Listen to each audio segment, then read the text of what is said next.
Hello. Sorry about that. Hello. Welcome to another episode of the Weekly Brunch.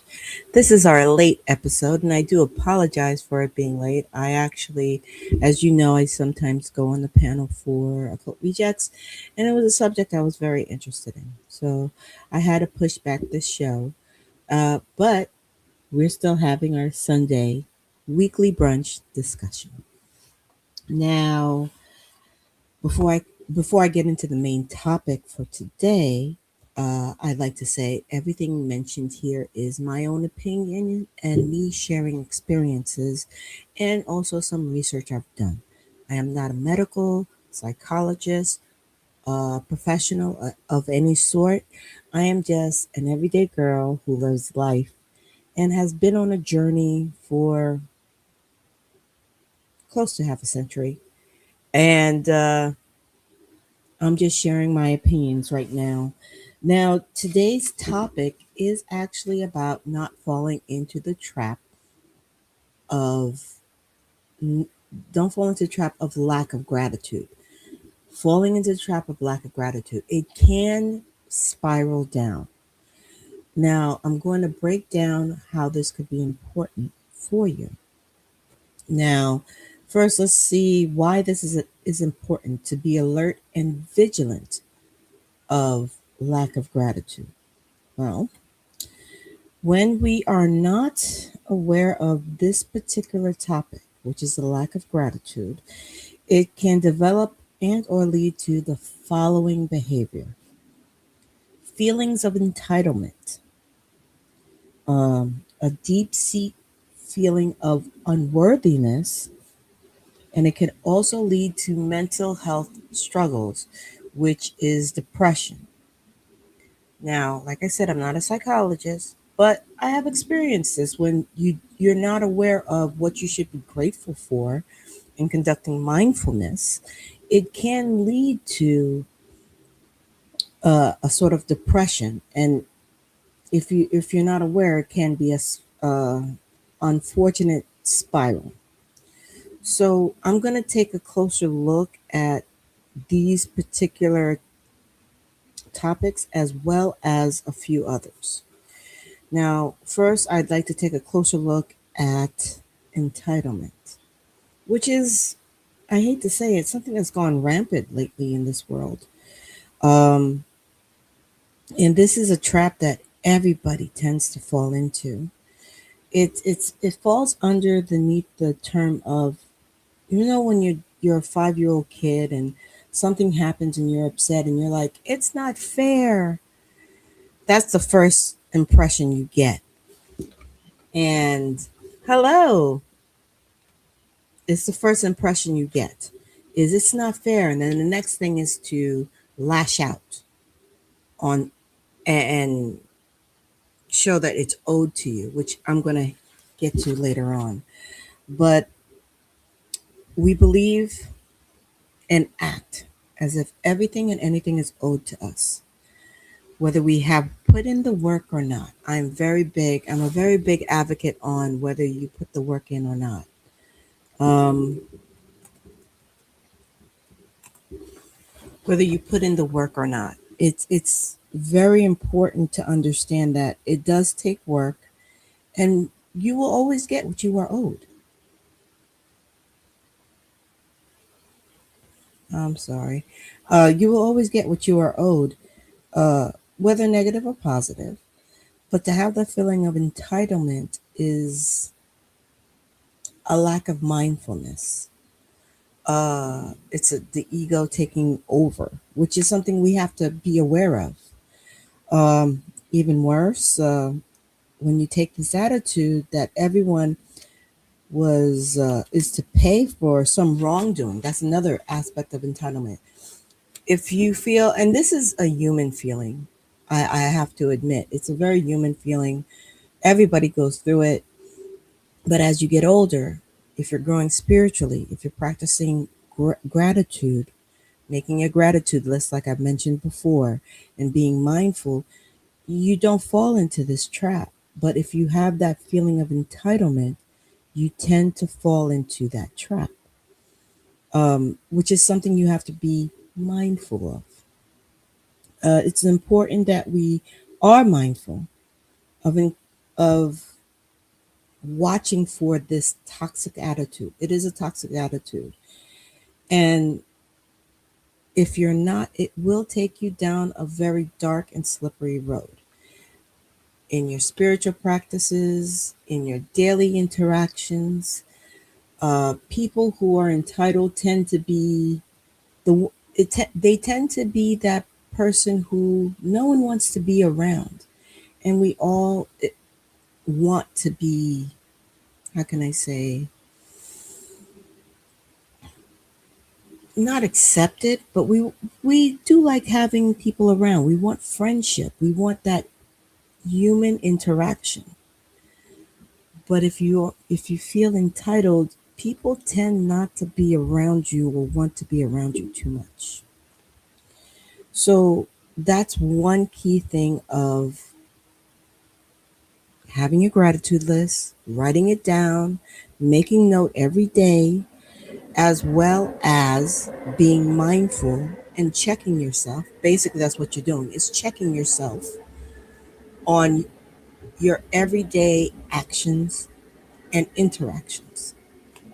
Now let's take a look at the feeling of self-loathing and or unworthiness. This is a very sensitive one for most people.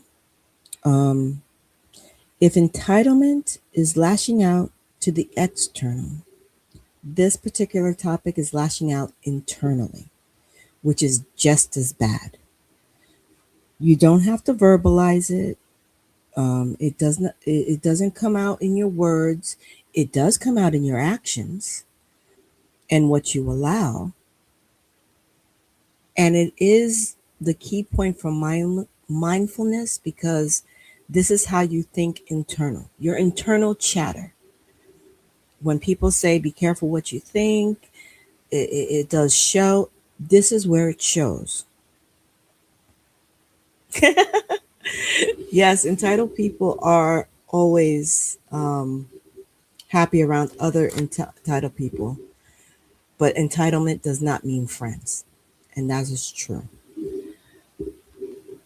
Uh, this is also a way to beat ourselves and our spirit up in an internal manner when you talk about self loathing and that feeling of unworthiness. It does affect your spirit. Jose Quintana, one run over five in the third.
Hold on.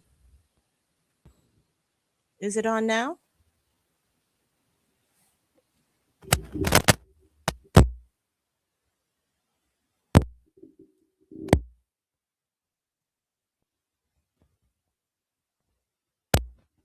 There we go.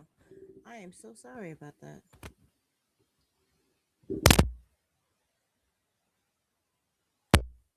Okay. I could see myself. I do apologize.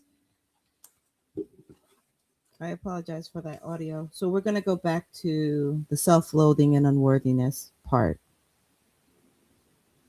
Um, as I was saying, if you feel that entitlement is lashing out to the external, then self-loathing and feeling unworthy is lashing out internally.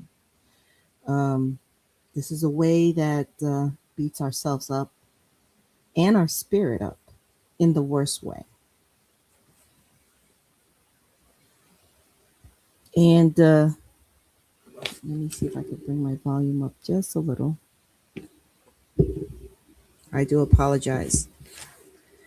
Now, when it comes to the internal self loathing and the feelings of unworthiness, you don't even have to verbalize it. Hence, why mindfulness is very important. Being mindful of your thoughts, because it destroys you internally, and it does affect how you interact with the external. Uh, this is what most people would say, you're having a pity party. I actually am the type of person, once I hear someone say, you're having a pity party, don't have a pity party, I start to take note. I perk up and I'm like, okay, what's going on here? What am I doing? What am I thinking? And I automatically go to my gratitude list. I take assessment, which is mindfulness of my inner workings, my inner thinking. And then I go ahead and I assess my actions, what I'm doing, and I go through my gratitude list and see if I'm being ungrateful for what I already have, which is actually part of your growing process. This can also lead to one having the feeling of being what most people call the imposter syndrome. I don't like that terminology, but it is a terminology that if you feel unworthy, if you're having self loathing, you start to think that where you are key, you are not. And sometimes that has to do with external influences, but sometimes it's your self talk. That's the best term I could use, self talk. Your self talk can lead or avoid this type of feeling. Another thing that I wanted to touch about, which is actually the easiest problem to fall into, is complaining. I'm not saying we shouldn't complain, but be mindful of what you complain about. Words have power, and sometimes, most of the time, complaining is legitimate, but the complaining that accompanies the party does not help. So before you complain, I normally say go through your gratitude list. Go through what you should be grateful for. Have gratitude. I work in the city and I see so many people who wish they could have a quarter of what I'm able to provide. And yeah, am I happy with it? No. Is it the ideal situation? No. But I am grateful. And that's why we go through our gratitude list. Another thing, and this is the final thing, is if we don't practice gratitude, appreciate where we are in life, then we have other issues that may arrive. Health issues is one, uh, but the one that really is the invisible killer, is what I call, is mental health factors. If self loathing could lead to depression, the feeling of entitlement that does not get fulfilled can lead to depression.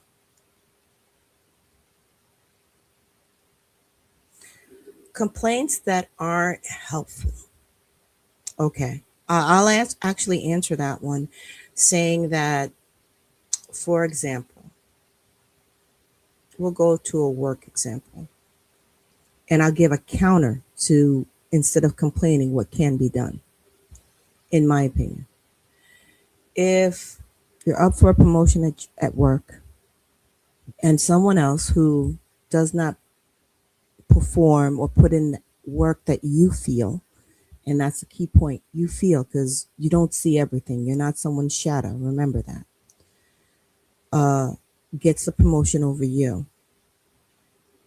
And the first instinct most people do, and I would say in the 20s, and I'm not there, so, but I know how I was in my 20s, is I don't understand how that person beat me, because they do X, Y, and Z, and you complain almost to a point to whining, where the most beneficial thing that could help you there is, okay, one, I'm grateful I still have a job. Two, what can I learn from this experience? And what steps are they taking that I miss that could help me get there further? Does that help the explanation? Instead of complaining, find a solution. Complaining is enhancing a problem. And like I said, not all complaints are bad, and not all complaints are unhelpful. But did you take the step of, okay, this is where I am, mindfulness? Uh, where can I go from there? A lot of people like to complain, and like I said, not all complaining are bad, but a lot of people like to complain and use it as an excuse instead of using as a productive interaction. I hope that made sense.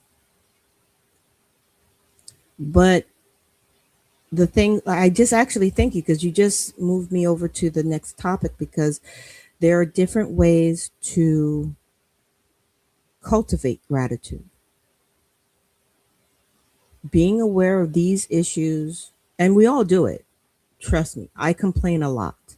And actually, I'm told by a family member that I don't complain enough.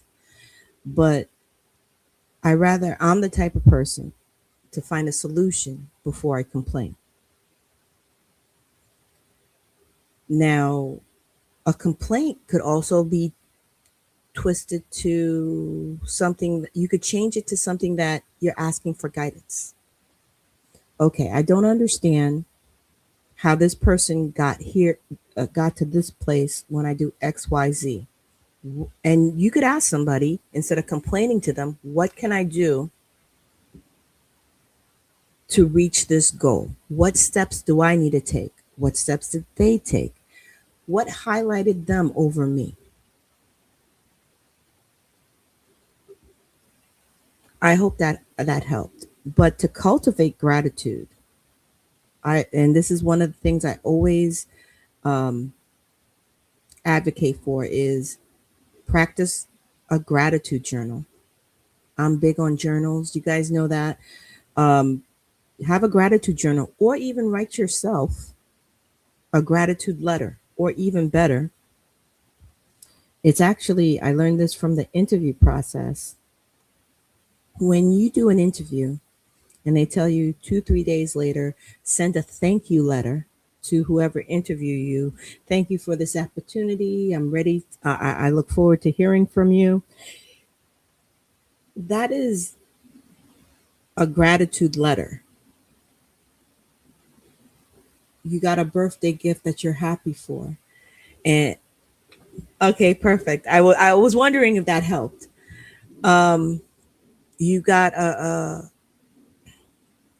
birthday gift or a Christmas gift you like. I remember the times where you used to write thank you notes. We need to bring that back. Thank you notes. A little postcard that say thank you for thinking of me for X, Y, and Z.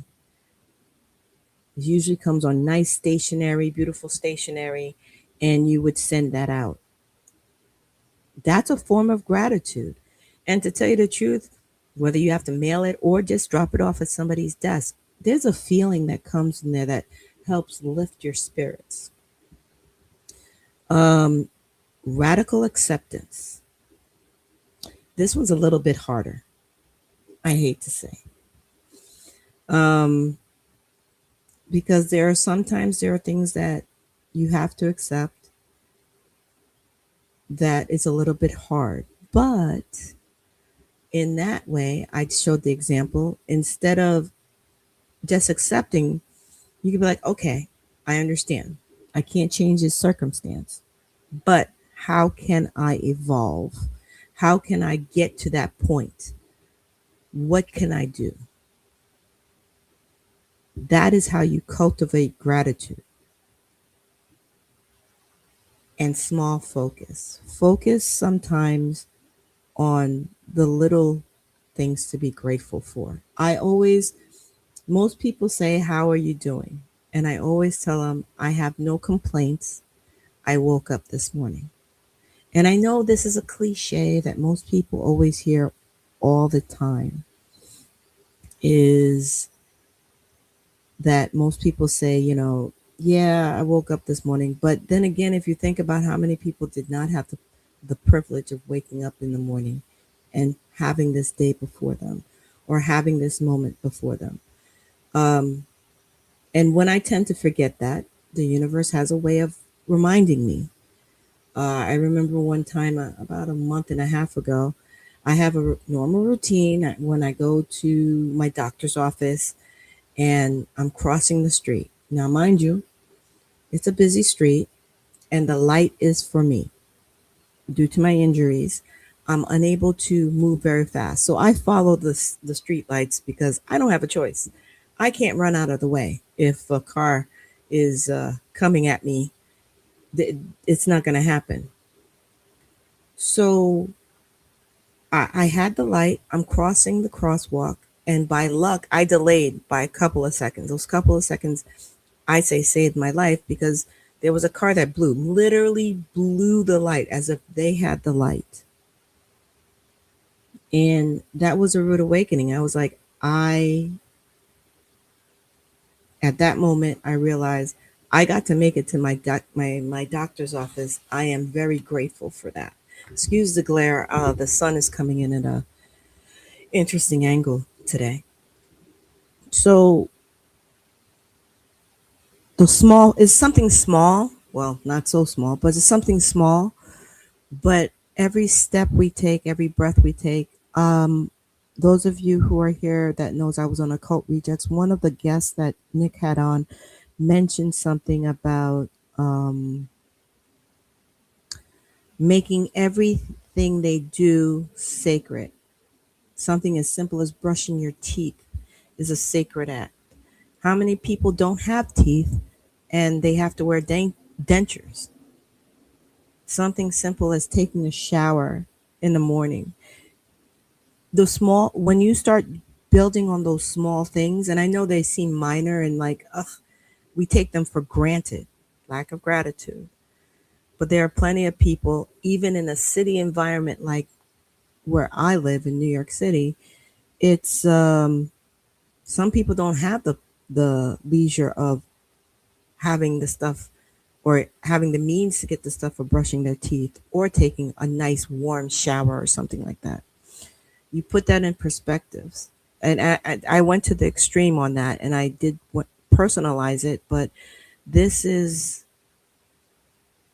where you could avoid falling into the trap of entitlement, self loathing, or even complaining too much. Because no one really likes people who complain too much either. You will, if you look at it, anyone who complains too much, you stay away from them. There's no interaction there. So it's important to not have that lack of gratitude. At the same time, it's important to not have toxic gratitude. Can you have toxic gratitude? Yes, you can. Toxic gratitude is very harmful, as much as suppressing your emotions or avoiding your emotions itself. You have to be mindful of, and again, I'm going to always mention being mindful and also having that gratitude list. It's nice to check in on yourself. So this week, let's focus on, are we falling into the trap of having lack of gratitude? Just writing it down sometimes is not enough. Let's be aware. Are you acting out in a manner that you feel you're entitled to something or some type of interaction? Are you being mindful of your inner dialogue? Are you doing your checks? Examples of what a toxic attitude is.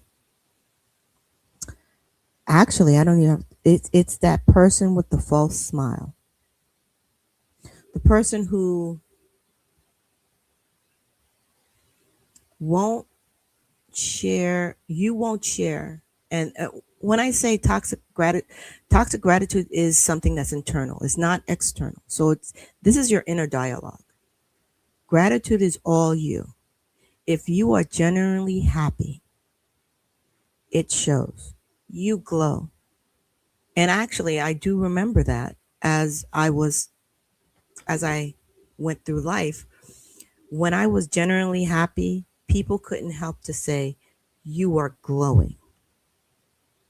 Toxic attitude is that half smile. You know that half smile when you see someone that doesn't rub you the right way, but you want to be polite too much? Toxic gratitude is when you do that too much. I mean, I do it too. Actually, I've been told many a times to fix my face. Um, but the toxic gratitude is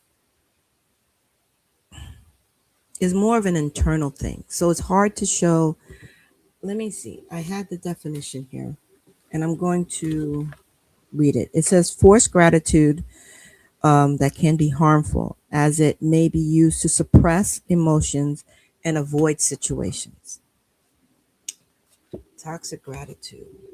It's if I want to put it in a situation, it's when you're an introvert and you're forcing yourself to go out when you want to sit down. Because then, if you don't want to go out on that outing with your quote unquote friends and you feel they won't understand, you're going to go out there and you're going to be that miserable person. Does that make sense? Because it's all internal. It's you not being honest with yourself. It's being fake. How's that? Does that help, Agatha? But it's being fake on a level that you're not fooling others, but you're trying to fool yourself, which is an injustice to you. So this week, because I like to give homework, take a look at, are you acting on the pedestal of entitlement, and how could you adjust?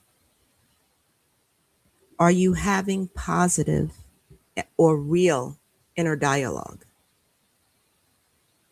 And how could you adjust it if you're not having a positive inner dialogue?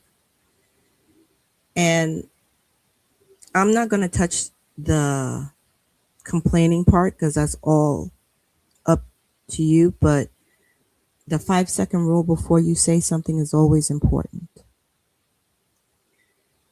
And lastly,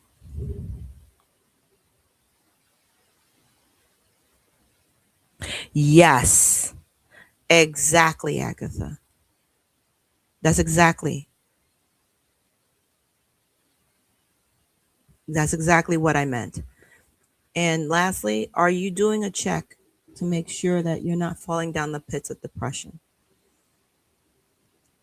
So, if you're going through therapy, check in with your therapist, discuss that. I actually like your comment, Agatha, when it comes to toxic um, gratitude.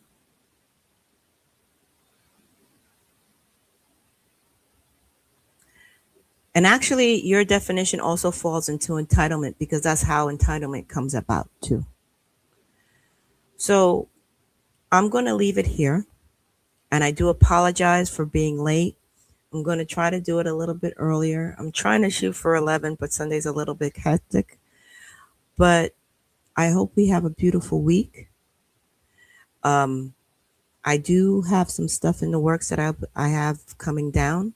But until then, have a beautiful week.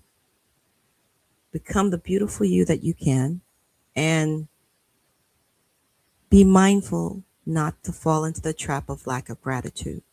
Get that journal going and share your joy with everyone else. Till then, I will see you next week, maybe sooner, depending, and have a good week.